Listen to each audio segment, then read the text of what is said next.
अस्सलामुअलैकुम। Tele school के इस एजुकेशन प्रोग्राम में खुशामदीद। ये प्रोग्राम टीवी पर हुकूमत पाकिस्तान और सबक फाउंडेशन की शराकत से पेश किया जा रहा है। इसके लेसन्स पाकिस्तान के तमाम तालीमी बोर्ड बशमूल कैम्ब्रिज के सिलेबस के मुताबिक तैयार किए गए हैं, जिसमें एजुकेशन कंटेंट सबक फाउंडेशन प्रोवाइड कर रही है। सबक फाउंडेशन की वेबसाइट सबक.pk पर केजी से 12वीं जमात तक वीडियोस और प्रैक्टिस टेस्ट बिल्कुल मुफ्त दस्तियाब हैं।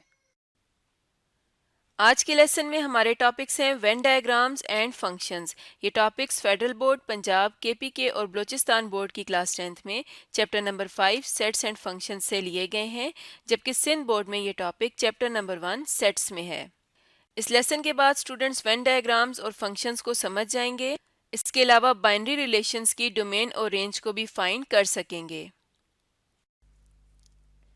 आज के मैथमेटिक्स के लेसन और इससे मुंसलिक वीडियोस को घर बैठे देखने के लिए आप सबक.pk की वेबसाइट पर जा सकते हैं। यहाँ तमाम बोर्ड्स की 9वीं से 12वीं जमात तक मैथमेटिक्स के सारे टॉपिक्स पर वीडियोस और प्रैक्टिस टेस्ट बिल्कुल मुफ्त मौजूद हैं। इनके ज़रिए आप अपने कॉन्सेप्ट्स को पुख्ता करके इम्तिहानात में शानदार नंबर हासिल कर सकते हैं। बात करते हैं, ठीक है। तो वेन डायग्राम के अंदर ये बात है कि हम एक सिस्टम को स्टडी करते हैं, ठीक है। एक सिस्टम की बात करते हैं, हम कहते हैं जी कि लेट से हमारे पास एक यूनिवर्सल सेट है, हमारे पास ये यूनिवर्सल सेट है, ठीक है। यूनिवर्सल सेट बेसिकली अमूमन जो है इसके अंदर हम रियल नंबर्स की बात करते हैं, ठीक है। Real numbers, set of real numbers, चूँकि रियल नंबर एक ऐसा सेट है जिसके अंदर तमाम एलिमेंट जो है वो आ जाते हैं। तो जब हम कोई भी सेट नेचुरल नंबर और लेट्स से हम नेचुरल और जो है इरेशनल नंबर्स की आपस में यूनियन ले रहे हैं, तो बेसिकली वो इस पूरे बॉक्स से बाहर नहीं होगा, ठीक है। वो बेसिकली इस रियल नंबर से ताल्लुक उसका होगा। तो हम बेसिकली यू की बात कर लेते हैं, ये हमारे पास क्या है, यूनिवर्सल सेट है। यानी हम अमूमन ये बात करते हैं कि हर वो सेट जो अंडर कंसिडरेशन है वो यूनिवर्सल सेट है। तो जब हम रियल नंबर्स को एज यूनिवर्सल ले लेते हैं तो उसके अंदर तमाम के तमाम वो सेट्स आ जाते हैं जो कि कम्प्लेक्स नहीं है, रैशनल हो, इरेशनल हो, इंटीजर्स, इवन, ऑड।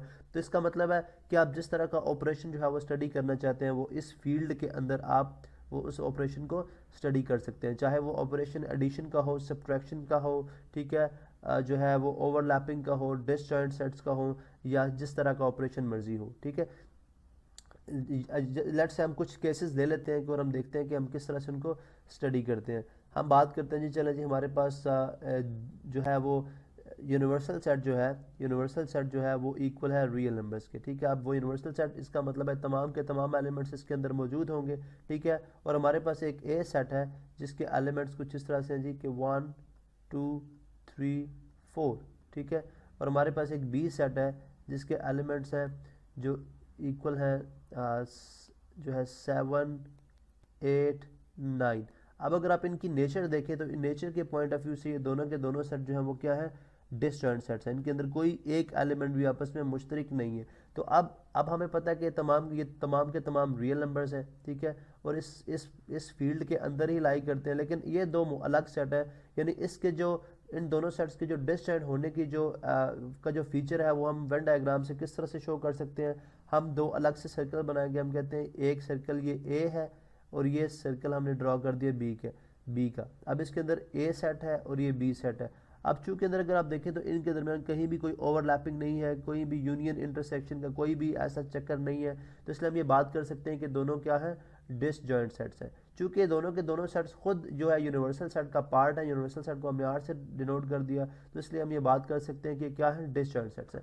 इसी तरह से हम ये भी बात कर सकते हैं कि लेट से हमारे पास एक और हम बॉक्स बनाते हैं। अब याद रहे कि ये बॉक्स जो है, जब भी मैं बॉक्स बनाऊंगा उसके अंदर जो यूनिवर्सल सेट है, मुराद यहाँ पे फिलहाल क्या ले रहे हैं, वो यूनिवर्सल सेट जो है वो रियल नंबर्स का सेट है। इसके अलावा भी सेट हो सकते हैं, जो भी सेट अंडर कंसिडरेशन है वो जो यूनिवर्सल सेट होता है, लेकिन हम सेट को इसकी जो है लिमिट को एक्सपैंड करने के लिए हमने जो है वो रियल नंबर्स का सेट ले लिया।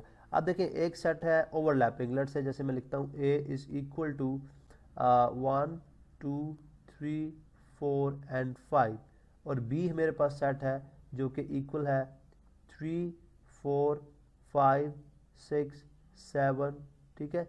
अब ये मेरे पास सेट है। अब इन सेट को जब मैं वेन डायग्राम के थ्रू शो कराऊंगा, ठीक है, तो बेसिकली मैं क्या करूंगा, ये मेरे पास एक सर्कल है।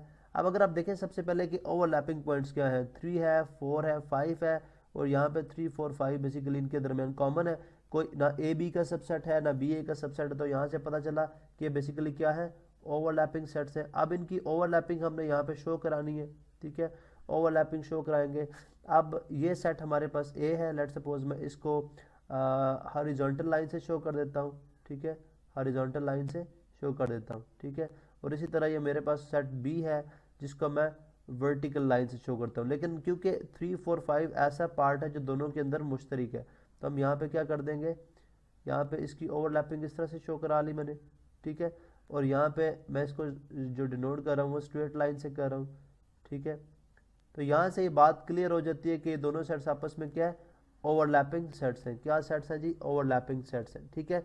या हम अगर नंबर्स की फॉर्म में लिखना चाहें, नंबर्स की फॉर्म में भी बना सकते हैं, ठीक है, नंबर्स की फॉर्म में उससे भी हम इजीली सॉल्व कर सकते हैं। देखिए ये हमारा ओवरलैपिंग पार्ट है, ठीक है। अब याद रहे कि ये हमारे पास सेट ए है, ठीक है। इनको मैं बाद में नेम कर देता हूँ डिफरेंट कलर से। पहले देखें मुश्तरक एलिमेंट्स कौन कौन से हैं, 3 4 5 यहाँ पे आ जाएंगे, ठीक है। इसी तरह इसके बाद जो इसके बचते हैं एलिमेंट्स वो हैं 1 2 ए सेट के, और जो सेट बी के बचते हैं वो है 6 और 7। तो यहाँ पे अगर मैं इनको नेम कर दूँ एक डिफरेंट कलर से, तो ये हमारे पास सेट ए है और ये सेट हमारे पास बी है। तो आप देख लें कि यहाँ से बात क्लियर हो जाती है, बेसिकली ये ओवरलैपिंग सेट्स है, ठीक है। 3 4 5 इनके दरमियान कॉमन एलिमेंट्स है, जो रिमेनिंग एलिमेंट्स है वो इनकी अपने अपने सर्कल के अंदर मौजूद है, ठीक है। तो अगर हम इस पार्ट को यहाँ पे कलर भी कर दें, ठीक है, तो यहाँ से ये पार्ट तब भी क्लियर हो जाती है कि ये बेसिकली क्या है, ओवरलैपिंग सेट्स हैं आपस में, ठीक है। इसी तरह से हम ये बात भी जो है वो वेन डायग्राम के थ्रू शो कर सकते हैं कि हमारे पास एक जो है वो यूनिवर्सल सेट है। इसके अंदर अगर एक सेट, यानी अगर लेट सपोज ए लिखता हूँ मैं सेट 1 2 3, और बी मेरे पास सेट है जो कि इक्वल है 1 2 3 4 और 5 के। तो यहाँ पे अगर मैं ये शो करना चाहूँ कि ए जो है, यहाँ पे ये बात क्लियर है कि A is a subset of B, यानी ए बी का जो है वो सबसेट है। तो यहाँ पे हम किस तरह से शो कर देंगे, ये यूनिवर्सल सेट है, ठीक है। अब बी सेट जो है वो इन एलिमेंट्स पे मुश्तमिल है, जिसके अंदर क्या क्या एलिमेंट्स हैं, 1 2, सॉरी यहाँ पे मैं थोड़ा सर्कल में बड़ा बना लेता हूँ, ठीक है। ये बी सेट है हमारे पास, ठीक है। अब इसके अंदर जो है इसके एलिमेंट्स क्या है, 1 2 3, ठीक है। अब ये सेट ए भी है, ठीक है। अब इसके बाकी एलिमेंट लिख देते हैं 4 और 5। तो यहाँ पे मैं अगर कलर्स में डिफरेंट कलर से यहाँ पे मार्क कर दूँ, तो याद रहे कि ये सेट हमारे पास बी है और ये सेट हमारे पास ए है। तो यहाँ से ये भी बात हमें पता चल रही है कि A is a subset of B, यानी ए जो है वो बी का हिस्सा है, ठीक है। इसलिए हम वेन डायग्राम्स से जिस तरह नंबर से हम जो है वो जो है डायग्राम को स्टडी करते हैं, ठीक है, या सॉरी ऑपरेशंस को स्टडी करते हैं, इस तरह हम वेन डायग्राम्स की मदद से भी ऑपरेशन को स्टडी कर सकते हैं, ठीक है जी।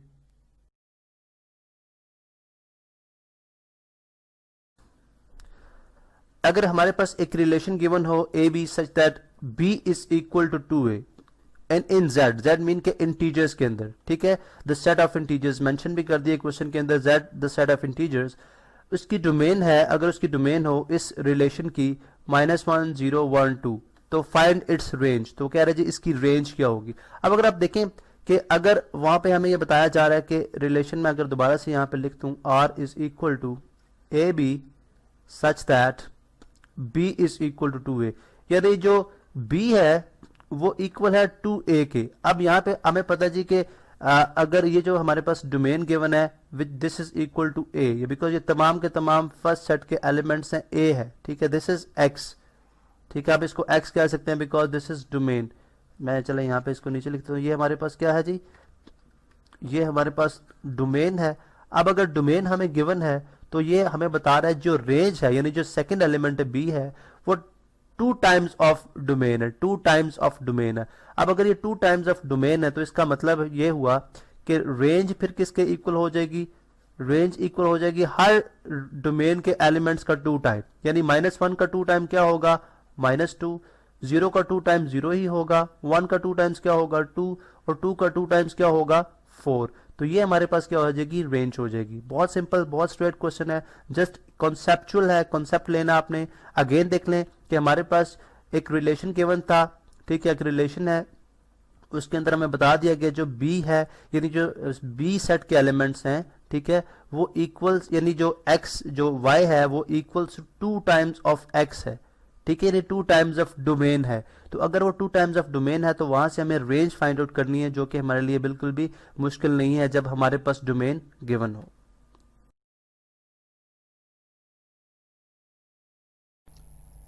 Introduction to function. आज हम देखेंगे फंक्शन क्या होता है, लेकिन इस लेक्चर को सुनने से पहले कुछ की डेफिनेशन जो कि आना बहुत ज़रूरी है, जैसे कि बाइनरी रिलेशन। बाइनरी रिलेशन क्या होता है ये आपको पता होना चाहिए, ठीक है। इसी तरह डोमेन एंड रेंज क्या होती हैं ये आपको पता होना चाहिए, बिकॉज जब तक आपको ये चीज़ें नहीं आएंगी, डोमेन एंड रेंज, जब तक आपको ये चीज़ें नहीं आएंगी आप इस लेक्चर को प्रॉपर्ली अंडरस्टैंड नहीं कर सकते, ठीक है। हम फंक्शन को डिफाइन करते हैं जी। फंक्शन को डिफाइन इस तरह से करते हैं कि फंक्शन दो नॉन एम्प्टी सेट्स के दरमियान, जो पहली कंडीशन क्या हुई जी, नॉन एम्प्टी सेट्स। पहली कंडीशन है कि दो नॉन एम्प्टी सेट्स, यानी जिसके अंदर कोई ना कोई एलिमेंट मौजूद होंगे, दो नॉन एम्प्टी सेट्स के दरमियान एक ऐसा बाइनरी रिलेशन है, एक ऐसा बाइनरी रिलेशन है जिसके अंदर क्या क्या कंडीशन होनी चाहिए जी, कि उस बाइनरी रिलेशन की जो डोमेन है, यानी डोमेन ऑफ बाइनरी रिलेशन। अब यहाँ पे याद रहे कि जो दो सेट्स हमने लिए हैं उसमें आप सपोज कर लें ये एक सेट, पहला सेट ए है और दूसरा बी है। तो हम बात कर रहे थे कि दो नॉन एम्प्टी सेट्स ए और बी के दरमियान एज फंक्शन एक ऐसा बाइनरी रिलेशन है जिसकी डोमेन जो होगी वो सेट ए के बराबर होगी, और दूसरी बात कि नो रिपीटिशन इन डोमेन, नो रिपीटिशन यानी डोमेन के अंदर कोई भी एलिमेंट किसी भी बाइनरी, किसी भी ऑर्डर पेयर के अंदर no repetition in order pair या इन ऑर्डर पेयर्स, ठीक है, यानी ऑर्डर पेयर के अंदर कोई भी रिपीटिशन नहीं होगी। किस चीज के अंदर, इन बाइनरी रिलेशन। चलें ये भी लिख देता हूं मैं, इन बाइनरी रिलेशन। थोड़ा सा डेफिनेशन के पॉइंट ऑफ व्यू से आपको मुश्किल लग रहा है, हम इसको एग्जांपल लेते हैं और आपको बहुत अच्छे तरीके से समझ आ जाएगी कि मेरा कहने का क्या मकसद है। चलें अभी हम एग्जांपल लेते हैं। फर्स्ट करें जी, हमारे पास दो, सबसे पहली बात हमने की कि दो नॉन एम्प्टी सेट्स। हम चले सबसे पहले दो नॉन एम्प्टी सेट्स लेते हैं। एक सेट है हमारे पास A which is equal to X Y Z, ठीक है, एक्स वाई एंड जी, ठीक है। इसी तरह बी हमारे पास सेट है जो कि है चले 4 5 6, 4 5 और 6। आप देखिए ये हमारे पास दो नॉन एम्प्टी सेट्स हैं, ठीक है। अब वो कहता है जी कि मैंने डेफिनेशन के अंदर हम ये बात करते हैं कि जो फंक्शन है वो एक ऐसा बाइनरी रिलेशन है, यानी ऐसा बाइनरी रिलेशन है।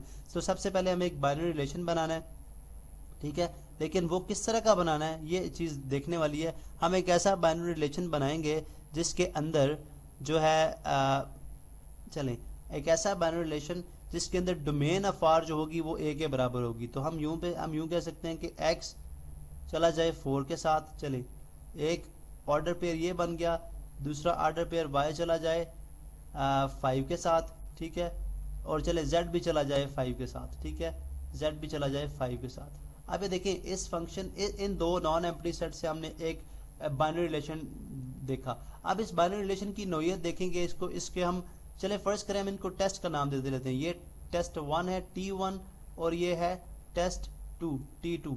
अब हम इसके ऊपर ये दोनों अप्लाई करेंगे, T1 भी और T2, फिर देखेंगे कि क्या अगर ये दोनों कंडीशंस को होल्ड करता है ये बाइनरी रिलेशन, तो ये क्या बन जाएगा, फंक्शन। चलें फर्स्ट कंडीशन है domain of R is equal to है, यानी इस बाइनरी रिलेशन की जो डोमेन है वो सेट ए के बराबर होनी चाहिए। अगर मैं यहाँ पे देखूँ डोमेन ऑफ आर, तो डोमेन कैसे होती है, डोमेन में फर्स्ट एलिमेंट लिखे जाते हैं। तो फर्स्ट एलिमेंट अगर आप देखें इसमें, तो ये एक्स है, ये वाई है और ये जेड है, तो इसका बन जाएगा एक्स वाई जेड।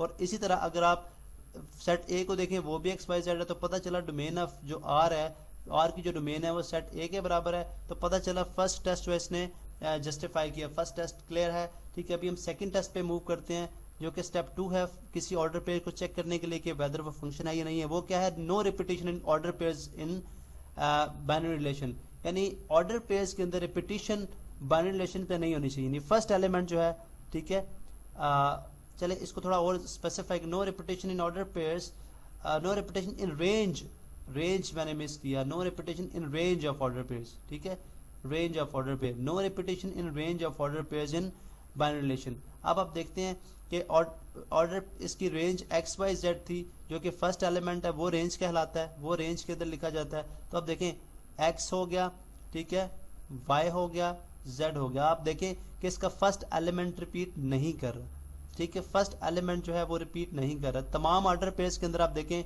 तो कोई भी एलिमेंट रिपीट नहीं कर रहा। हमें फर्स्ट एलिमेंट से गर्ज है क्योंकि हमने रेंज की बात की है, रेंज फर्स्ट एलिमेंट होता है। तो यहाँ से पता चला कि नो एलिमेंट, नो रिपीटिशन, चलिए no repetition of elements, no repetition of first element in B R stand for binary relation in B R, ठीक है, first element in B R. तो सेकंड कंडीशन भी सेटिस्फाइड हुई। तो इसका मतलब क्या हुआ कि ये जो बाइनरी रिलेशन है जिसको मैं अभी स्क्वायर के अंदर बंद करूंगा, ये वाला बाइनरी रिलेशन क्या कहलाएगा, फिर ये कहलाएगा फंक्शन।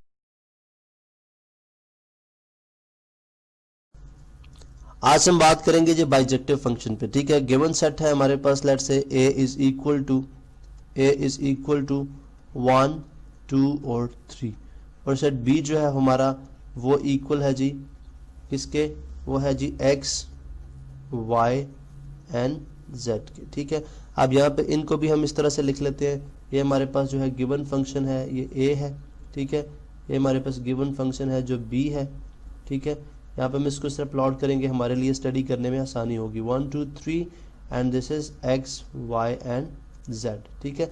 अब यहाँ से हमने एक ऐसा फंक्शन बनाना है, यानी bijective function. Bijective function basically एक ऐसा फंक्शन होगा जो एक वक्त में जो है एक ही वक्त में ऑन टू भी हो, यानी ऑन टू फंक्शन भी हो, ठीक है। डिफरेंट कलर ले लेते हैं जी ग्रीन के साथ। एक ही वक्त में वो ऑन टू फंक्शन भी हो, ठीक है, और दूसरा जो है केस जो है वो क्या है, 1 to 1 भी हो, 1 to 1 भी हो, तो इसको बोलते हैं जी बाइजेक्टिव फंक्शन, ठीक है।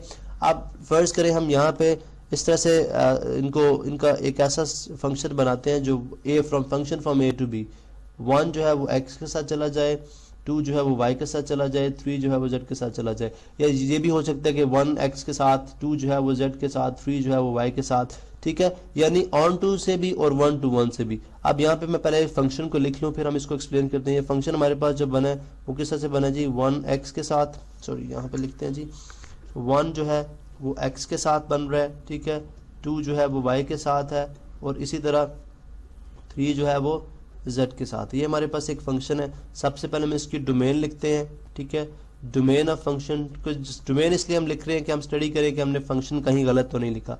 इसकी अगर आप देखें 1, 2, 3 तो इसकी डोमेन जो है वो सेट a के इक्वल है, ठीक है, और इसके अंदर कोई रिपीटिशन नहीं है फंक्शन के अंदर डोमेन में, तो लिहाजा ये एक फंक्शन है। अब हम देखते हैं कि इसकी टाइप क्या है, डोमेन फंक्शन। और उसके बाद हम रेंज को फाइंड आउट करते हैं। अगर हम रेंज को स्टडी करते हैं तो रेंज ऑफ फंक्शन जो हमारे पास आती है वो आती है जी x, y, z, ठीक है, किसके इक्वल है जी, x, y, z के इक्वल है, ठीक है।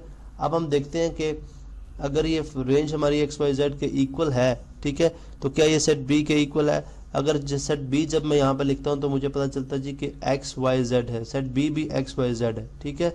देयरफॉर हम ये बात कर सकते हैं कि जो रेंज ऑफ फंक्शन है, ठीक है, वो इक्वल है सेट b के, वो इक्वल है सेट b के, ठीक है। तो हमने इसको बोल दिया कि ये क्या हुआ, एक ऑन टू फंक्शन है, ऑन टू फंक्शन है। अब अगर आप दूसरी बात देखें तो दूसरी बात हम ये देख रहे हैं कि अगर आप देखें कोई भी एलिमेंट, यानी फर्स्ट सेट का कोई भी एलिमेंट जो ऑर्डर पेयर गिवन है हमारे पास सेट के अंदर, कोई भी एलिमेंट हमारे पास जो है वो ऑर्डर पेयर में ना फर्स्ट ना सेकंड रिपीट नहीं हो रहा, ठीक है, ना फर्स्ट एलिमेंट रिपीट हो रहा है, यानी ना डोमेन तो रिपीट हो नहीं सकती, जो हमारे पास रेंज है वो भी रिपीट नहीं हो रही। तो लिहाजा अगर आप देखें तो ये 1 to 1 फंक्शन भी हुआ, ठीक है। देयरफॉर ये क्या हुआ, 1 to 1 फंक्शन, 1 to 1 फंक्शन भी हुआ। तो इसलिए अगर ये ऑन टू फंक्शन भी है, 1 to 1 फंक्शन भी है, तो ऐसे फंक्शन को हम बोलते हैं बाइजेक्टिव फंक्शंस। ऐसे फंक्शन को हम क्या कहते हैं जी, बाइजेक्टिव फंक्शंस। प्रैक्टिकली अगर हम इसको अप्लाई करें रूटीन लाइफ पे तो इस तरह से हम बात कर सकते हैं जी कि फर्ज करें ये एक्स वाई जी जो है ये वही बात है कि चेयर्स को रिप्रेजेंट करेंगे। ये चेयर 1 है, ठीक है, ये चेयर 2 है, ठीक है, और ये चेयर 3 है।